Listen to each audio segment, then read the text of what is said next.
कभी भी क्षत्रिय जब वचन देता है तो अपनी गर्दन कटा सकता है, अपना वचन पीछे नहीं। 3-4 दिन पहले अम्बाला का जो अध्यक्ष है बीजेपी का, उसका बेटा स्मैक उसमें पकड़ा गया।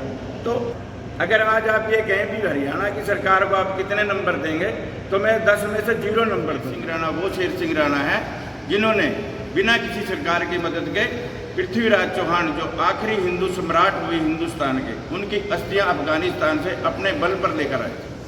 नमस्कार दोस्तों, स्वागत है आपका समाचार कैरी हिंदी न्यूज चैनल में। और जिस तरह से हिंदुस्तान के पटल पर विभिन्न राजनीतिक दल लगातार अपनी पृष्ठभूमि तलाश रहे हैं। जी हां दोस्तों, मैं बात कर रहा हूं एक ऐसे राजनीतिक दल की जो समाज सेवा के साथ साथ एक डिफरेंट सोच लेकर के राजनीति के मैदान में उतरे हैं। हमारे साथ आज चर्चा करने के लिए हैं यशपाल राणा जी। आइए आपका परिचय कराते हैं। सर नमस्कार। नमस्कार सर, स्वागत है आपका। क्या सोच लेकर के आप राजनीति में उतरे हैं और क्या प्राथमिकताएं रहेंगी?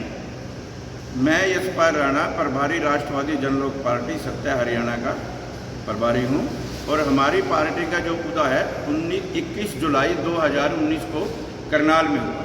जी, हमारी पार्टी के जो संयोजक हैं वो भाई शेर सिंह राणा हैं, जिन्हें हिंदुस्तान तो क्या पूरे वर्ल्ड की दुनिया जानती है कि भाई शेर सिंह राणा वो शेर सिंह राणा है जिन्होंने बिना किसी सरकार की मदद के पृथ्वीराज चौहान, जो आखिरी हिंदू सम्राट हुए हिंदुस्तान के, उनकी अस्थियां अफगानिस्तान से अपने बल पर लेकर आए थे। ठीक है जी। और हम हिंदुस्तान में एक ऐसी पार्टी उदय करने लग रहे हैं जो राजनीति से नहीं समाज नीति से चलाएंगे, 36 बरादरी को साथ लेकर चलाएंगे। आज की जो राजनीति, इसमें इतने भ्रष्टाचार फैल चुका है, हम उस भ्रष्टाचार को खत्म करने के लिए क्षत्रिय दल आगे लेके आए। हम क्षत्रिय समाज को 36 बरादरी को साथ लेकर, जैसे हिंदुस्तान का इतिहास है कि जब भी किसी क्षत्रिय के हाथ में हिंदुस्तान की कमान आई, उस राजा ने पूरे हिंदुस्तान के हर समाज को अपने साथ लेकर चला है और किसी के साथ भेदभाव भी नहीं किया है।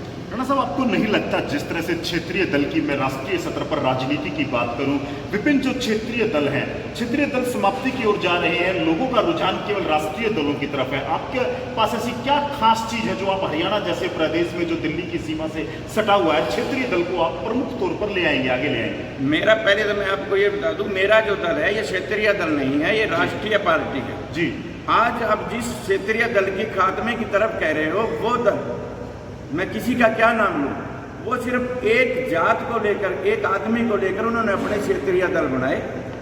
उस क्षेत्रीय दल का जो उस टाइम मुखिया बना था वो आज इस दुनिया में नहीं है, इसीलिए वो खात्मे के कगार पर पहुंच गए हैं। उनकी कुछ गलत नीतियां थी जिन्होंने एक कौम एक समाज को उठाया। जो बाकी 35 बरादरियों थी, उनका हक, उनको जीने का अधिकार उन्होंने अपने टाइम में खत्म कर दिया। यही कारण है कि वो पार्टियां आज खात्मे की तरफ जा चुकी हैं। हम इस चीज़ को ख़त्म करने का पूरा भरसक प्रयास करेंगे, क्योंकि हमारे राष्ट्रीय संयोजक और मैं खुद एक क्षत्रिय हूँ, और कभी भी क्षत्रिय जब वचन देता है तो अपनी गर्दन कटा सकता है, अपना वचन पीछे नहीं मुड़ सकता। चलो शुरुआत करते हैं राणा साहब हरियाणा प्रदेश से। इस समय हम हरियाणा प्रदेश में बैठे हुए हैं। हरियाणा की राजनीति को लेकर के क्या मुख्य मुद्दे रहेंगे और क्या लगता है आपको, वर्तमान सरकार के विषय में क्या टिप्पणी करना चाहेंगे? वर्तमान सरकार किसी भी तरीके से कहीं पर भी मुझे नहीं लगता कि वो ठीक चल रही है, पास है। अगर आज आप ये कहें भी हरियाणा की सरकार को आप कितने नंबर देंगे, तो मैं 10 में से 0 नंबर दूंगा। आम कार्यकर्ता, बीजेपी का कार्यकर्ता सीएम को सीएम नहीं समझता, डिप्टी सीएम को डिप्टी सीएम नहीं समझता। हर आदमी यही समझता है कि मैं सबसे बड़ा नेता हूँ, कारण कि उनके अंदर राजनीतिक भावना, समाज के प्रति भावना खत्म हो चुकी है, सिर्फ मैं ही पैदा हो गई। अभी 2-3-4 दिन पहले अम्बाला का जो अध्यक्ष है बीजेपी का, उसका बेटा स्मैक उसमें पकड़ा गया। तो आप ये सोच के बताएं, या मैं क्या कहूँ कि जिसका बेटा स्मैक बेचता हुआ पकड़ा जाए, क्या वो जिलाध्यक्ष आम जनता को क्या शिक्षा देगा, क्या उपदेश देगा, क्या पार्टी की नीतियाँ बताएगा? किस तरह का बदलाव चाहते हैं आप हरियाणा में? किस तरह की नीतियां लागू करना चाहते हैं? क्या मुख्य उद्देश्य है? हम जो सबसे पहले शिक्षा के ऊपर ध्यान देंगे।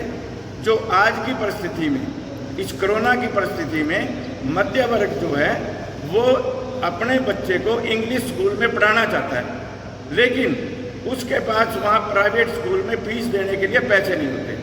हम जैसे हमारा हरियाणा में एजुकेशन बोर्ड है, ऐसे ही हम हरियाणा में CBSE हरियाणा बोर्ड बनाएंगे, जिससे उसमें गरीब से गरीब और मध्य वर्ग के बच्चे अपने बच्चे को इंग्लिश मीडियम पढ़ा के सरकारी नौकरी दिला सकें।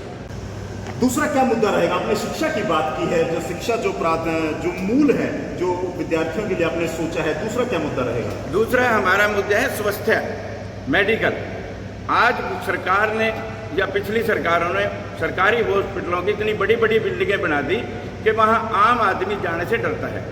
हमारी सबसे बड़ी यही एक उपलब्धि होगी या एक हमारी ये सोच है, हर संसदीय सीट में जितने भी मेडिकल हॉस्पिटल हैं उन सबको हम यूनिवर्सिटी में तब्दील करके वहीं पे बच्चों को मेडिकल की शिक्षा देंगे या MBBS डॉक्टर बनाएंगे। और वो डॉक्टर जब बनेंगे, जैसे प्राइवेट यूनिवर्सिटियों में वो प्रैक्टिकल में मरीज के पास जाते हैं, वहाँ मरीज बुलाते हैं, हम उन्हीं मरीजों का इलाज जो सरकारी हॉस्पिटल में जाने से कतराते हैं उनको मेडिकल सरकारी हॉस्पिटल में लेके आएंगे और उन बच्चों से उनका इलाज कराएंगे, ताकि मध्य वर्गीय लोग वहाँ पर अपना आराम से इलाज करा सकें और बेठोक सरकारी हॉस्पिटल में जा सकें। स्वास्थ्य, शिक्षा और स्वास्थ्य को लेकर के और क्या प्राथमिकताएं रहेंगी आपकी? आज की परिस्थिति में हरियाणा का किसान सबसे बुरी दशा से गुजर रहा है, जिसका ना अनाज बिक रहा है ना अनाज का पैसा मिल रहा है। हरियाणा सरकार ने सिर्फ 3 फसल ली, गेहूँ, सरसों, जीरी और गन्ना। बाकी भी तो जिम्मेदार की फसलें हैं जिनका मैं आपको नाम बताऊँ, आप भी कहोगे ये नाम कहाँ से? सूंठ, अलसी, जमी, जौ, मेथी, इनका सरकार ने कोई भाव तय नहीं किया। इनको आड़ती अपनी मनमर्जी के रेट पे खरीदता है। हम जब सरकार में आएंगे, सत्ता में आएंगे, तो हम जो किसान का सबसे बड़ा अनाज है, चाहे वो कुछ भी है, उस सब का सरकारी रेट तय करेंगे, उसी के हिसाब से बेचेंगे। हमारी किसान के लिए सबसे बड़ी एक ये प्राथमिकता होगी, जो 2.5 एकड़ तक का जमींदार है या 2.5 एकड़ से कम है, उसका किसान का जो ट्यूबवेल है उसका बिल माफ करेंगे, घर का बिल जरूर लेंगे। महिला की सुरक्षा के लिए हर सरकार ढोल पीट रही है। भारतीय जनता पार्टी भी कह रही है बेटी बचाओ बेटी पढ़ाओ, लेकिन आज की डेट में पूरे हिंदुस्तान का गिराफ पिछली सरकारों की निस्बत अब वर्तमान में जितनी दुर्दशा हमारी बहन बेटियों की और बहुओं की है, इतनी आज तक कभी नहीं हुई।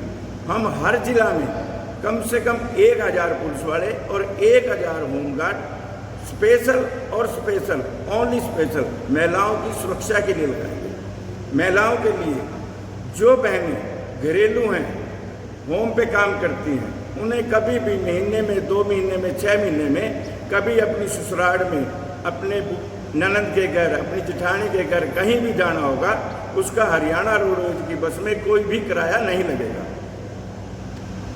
जी हाँ, आपने सुना, यशपाल राणा जी हैं, विभिन्न मुद्दों को लेकर के राजनीति में उतरे हैं और बदलाव चाहते हैं, सामाजिक सोच में बदलाव चाहते हैं, राजनीति में बदलाव चाहते हैं। आपने सुना, विभिन्न मुद्दों पर इन्होंने चर्चा की। क्या प्राथमिकताएं हैं? जी, एक हमारा सबसे आखिरी मुद्दा है रोजगार। जितने भी आज पूरे हरियाणा में DC रेट पे या ठेकेदार प्रथा जो चलाई हुई है सरकार ने, वो हम खत्म करेंगे।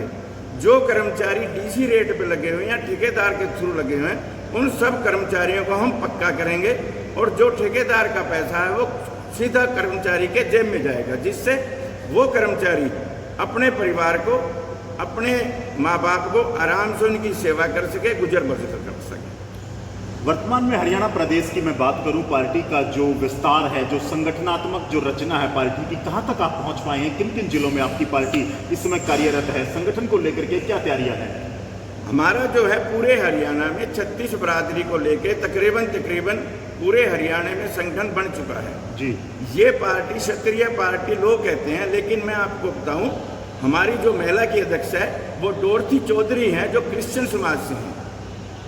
दूसरी बात, हमारे जो SC सेल हैं, आप कहते हैं ये क्षत्रियों की पार्टी है, इसमें से भी जनरल कास्ट होंगे, नहीं, हमारे धर्मवीर डाबला जी हैं जो धानक समाज से हैं, वो हमारे पार्टी के हरियाणा के अध्यक्ष हैं। तीसरा, आप ये कहोगे क्षत्रियों की पार्टी हम सभी वो है, नहीं, हमारे जो मीडिया प्रभारी हैं वो विनय धीमान जी हैं, जो धीमान बरादरी से हैं।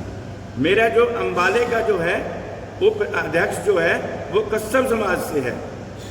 हमारे पास 36 बरादरी हमारे साथ है, 36 बरादरी को हम साथ लेके चल रहे हैं और तकरीबन हमारा हरियाणा में जिला स्तर पर पूरा संगठन खड़ा हो चुका है। दिसंबर तक हम अपने हर विधानसभा क्षेत्र का पूरा गठन करके जनता के बीच में लेके आएंगे। कोरोना काल की बात मैं करूँ, इस समय पूरे विश्वव्यापी महामारी है कोरोना को लेकर के, सरकार की जो नीतियां हैं उस पर जो चर्चाएं चल रही हैं, लॉकडाउन को लेकर के, प्रवासी मजदूरों की स्थिति की मैं बात करूं, जो हरियाणा प्रदेश में जो प्रवासी मजदूरों की स्थिति रहेगी, उनको लेकर के आपकी पार्टी के क्या विचार हैं, क्या पक्ष है? भारत सरकार ने 20 लाख करोड़ का पैकेज दिया, लेकिन आम नागरिक को तो कुछ भी नहीं मिला। जब वो आम नागरिक खुश होकर बैंक में गया तो बैंक वाले ने कहा जो तेरा मकान है उसको गिरवी रख दे और पैसे ले ले। तो वो तो पहले भी था, 20 लाख करोड़ के जितने लाख करोड़ मर्जी दे दो, अगर आपने छोटी ही लेनी है, उसका मकान ही गिरवी रख के आपने लोन दिया तो वो पैकेज क्या हुआ? हम अगर आएंगे तो हम एक ऐसा आपदा के टाइम का आयोग बनाएंगे, जो भी उस आयोग का मेंबर होगा वो आयोग इस आपदा के टाइम में हर छोटे से छोटे और मध्यम और उच्च श्रेणी के सभी जीवों को एक ऐसा पैकेज देंगे जो बाहरले देशों में आज की डेट में उनको दिया जा रहा है। उसकी हम आपसे वादा करते हैं, उसकी हम कोई भी रिकवरी नहीं करेंगे। भारतीय जनता पार्टी अपने 2 वर्ष के शासनकाल को पूरा होने के बाद एक अभियान चला रही है। हरियाणा प्रदेश में आपने देखा होगा, घर घर जा रहे हैं भाजपा के कार्यकर्ता, लोगों से रूबरू हो रहे हैं। आप क्या कहेंगे 2 साल में भाजपा के केंद्रीय सरकार शासनकाल की मैं बात करूं या हरियाणा प्रदेश में भाजपा के शासनकाल की, क्या टिप्पणी देना चाहेंगे? अब आप ये देखिए ना, हरियाणा के अंदर कोरोना कितनी महामारी है, हर डिस्ट्रिक्ट लेवल पे कहीं 200, कहीं 250, कहीं 300, कहीं 400 की गैदरिंग हो रही है, पेशेंट हो रहे हैं। मैं अपनी पार्टी का या बीजेपी वाले अपनी पार्टी का बखान कर रहे हैं। अरे आपको बखान करने की क्या जरूरत है? जो कोरोना पेशेंट हैं उनको आप सुविधा दें, उनका इलाज कराएं, जनता के बीच में आपका अपने आप ही प्रचार हो जाएगा। अभी कुछ दिन पहले हमारे अमित जी ने, जो हमारे गृह मंत्री हैं, उन्होंने बिहार में 1,70,00,000 रुपए लगा के टीवी टांग दिए सड़कों के ऊपर, पेड़ों के ऊपर। तो उससे क्या होगा? मजाक हुआ ना, वहाँ टीवी चल रहा है, टीवी में हमेशा जी भाषण दे रहे हैं, वो देखने वाला है नहीं। सरकार को ऐसा प्रावधान करना चाहिए, और हम जब सत्ता में आएंगे तो हम ऐसा प्रावधान करेंगे कि हमें अपने गुणगान सुनाने ना पड़े, जनता हमारा गुणगान गाए, तब राजनीति करने का फायदा है। हम राजनीति में विश्वास नहीं करते, हम समाज नीति में विश्वास। परिवर्तन की आस लगाए हरियाणा में पार्टी की शुरुआत हो चुकी है, राष्ट्रीय दल है। आने वाला समय तय करेगा कि इस दल की हरियाणा प्रदेश की राजनीति में क्या भूमिका रहने वाली है।